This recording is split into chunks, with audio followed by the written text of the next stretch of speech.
সাকিব আল হাসান আমাদের একজন নামি দামি ক্রিকেটার, যার জন্য আমরা গর্ববোধ করি।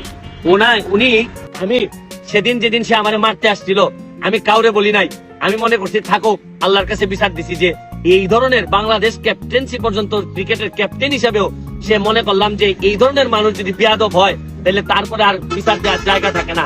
আজকে আমার মনে হয়েছে দুই এক কথা বলা দরকার। তাকে যারা ফলো করেন, তার যারা ফ্যান, তাদেরকে একটা অনুরোধ করব, তাদেরকে বলেন যে দিনে 8-10 ঘন্টা ক্রিকেটের পিছনে সময় দিয়ে ভালো ক্রিকেটার হওয়ার সাথে 1 ঘন্টা সময় দিক, যে ভালো মানুষ হোক। মানুষ না হইলে এই ধরনের মানুষের বাংলাদেশে প্রয়োজন পড়ে না।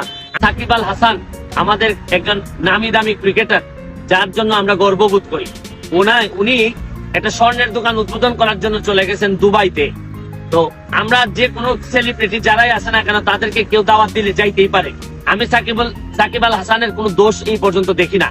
কিন্তু যখন আমি জানতে পারলাম যে ডিবির পক্ষ থেকে, ডিটেকটিভ ব্রাঞ্চ বা পুলিশের পক্ষ থেকে সাকিব আল হাসানকে জানানো হয়েছিল যে আপনি যার দোকান উদ্বোধন করতে যাচ্ছেন সে একটা পুলিশ ইন্সপেক্টরের হত্যা মামলার আসামি এবং সে পলাতক অবস্থায় আছে, ইন্টারপোলের সাহায্যে আমরা তার ধরে নিয়ে আসার চেষ্টা করতেছি, আপনি তার দোকান উদ্বোধন করতে যাচ্ছেন, তারপরও সাকিব আল হাসান শুনেন নাই।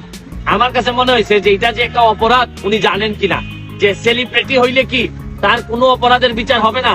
আপনাদেরকে একটা জিনিস বলতে চাই, সাকিব আল হাসানের যারা ফলোয়ার আছেন তাদের প্রতি বা তার ফ্যান যারা আছেন তাদের প্রতি সম্মান রেখে একটা কথা বলতে চাই যে সাকিব আল হাসানকে আপনারা জানেন যে কিছুদিন আগে আমি একটা ভিডিও করে তারা অনুরোধ করছিলাম যে জুয়ার সাথে যেন সে সম্পৃক্ত না হয়।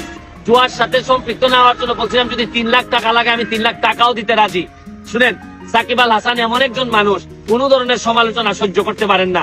কিছুদিন আগে তার সাথে আমার দেখা হয়েছিল, আমি দেখি নাই, সে হঠাৎ করে আমাকে সোনারগাঁ হোটেলে বাংলাদেশ এবং ভারতের মধ্যে যে ক্রিকেট ম্যাচ ছিল ওই সময় আমারে দেখেই সে পুলিশ এবং বিসিবির কর্মকর্তাদের সামনেই আমাকে মারতে আসছিল এবং আমেরিকান কিছু লোকজন এখানে ছিল যাদের সাথে দেখা করতে আমি গেছিলাম, তাদের সামনে সে সবাইকে ইগনোর করে আমারে মারতে আসছিল। আমি কিছু বলি নাই, পুলিশরা এসে আমারে বললো যে বাদ দেন ভাই, সে সেলিব্রিটি, তার কথা বললে লাভ নাই।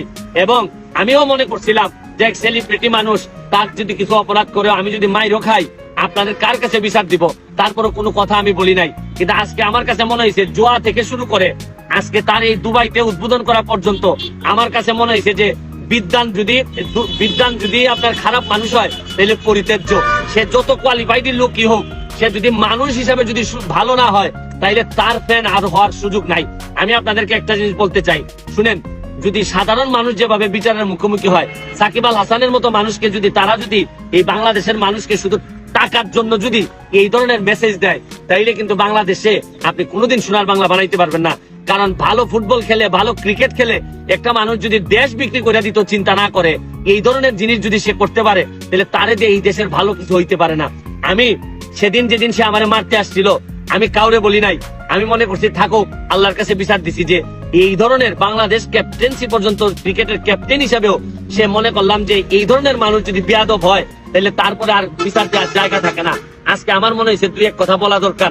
তাকে যারা ফলো করেন, তার যারা ফ্যান, তাদেরকে একটা অনুরোধ করব, তাদেরকে বলেন যে দিনে 8-10 ঘন্টা ক্রিকেটের পিছনে সময় দিয়ে ভালো ক্রিকেটার হওয়ার সাথে 1 ঘন্টা সময় দিক, যে ভালো মানুষ হোক।